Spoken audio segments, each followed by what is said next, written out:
This is another example of how lease purchase can be somewhat of a trap. Now, I'm not against lease purchase. I do want to own my own truck, but I really like to understand, like, how is it that some of these YouTubers net settlements are $1,400 and I made $1,100, you know what I'm saying, running 2,500 miles. You know what I'm saying? You're only making $200 more than me. So why do I want to get in this lease purchase?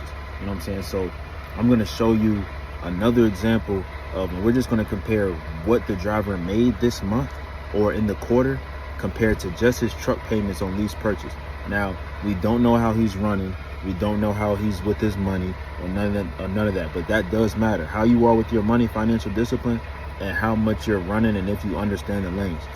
But also, why are you going to lease on a truck with a company that you're getting the truck from? You know what I'm saying? So this is an SFI truck.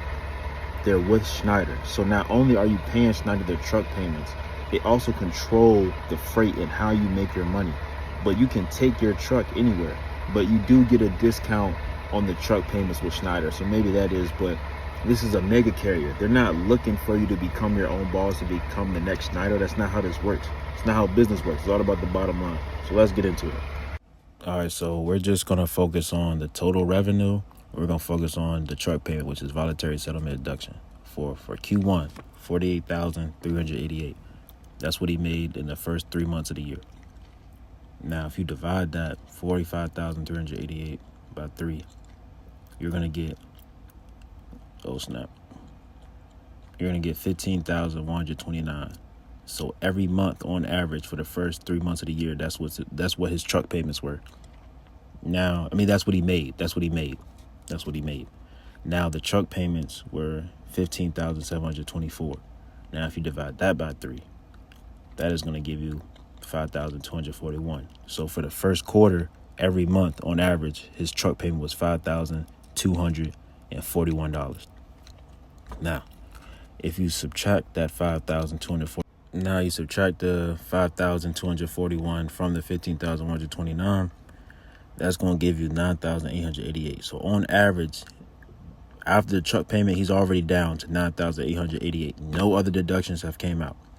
He's already down to 9,888. Now, if you take that 5,241, which is his truck payment, and divide it by the 15,129, 35% of his revenue, 35% of what was taken out was his truck payment for the first quarter. Over a third of his deduction. All right, so the video is messing up a little, so we're on Q3 now. For Q3, his revenue was $38,721, which was a little less than the $48,388. Now, if you divide the $38,221 by 3, you're going to get $12,907 for the average of the 3 months. Now we're going to go to the truck payments, which was $15,681. So if you divide the truck payments by 3, you're going to get $5,227. Now, that's on average what the truck payments were. The $12,000 was on average what he was making during that Q3. You see what I'm saying? So now we're going to take the $12,907 and we're going to minus that by the 5,227, which is going to get us 7,680. So on average, before he makes any other deductions, he's already down to 7,680. That shit is crazy.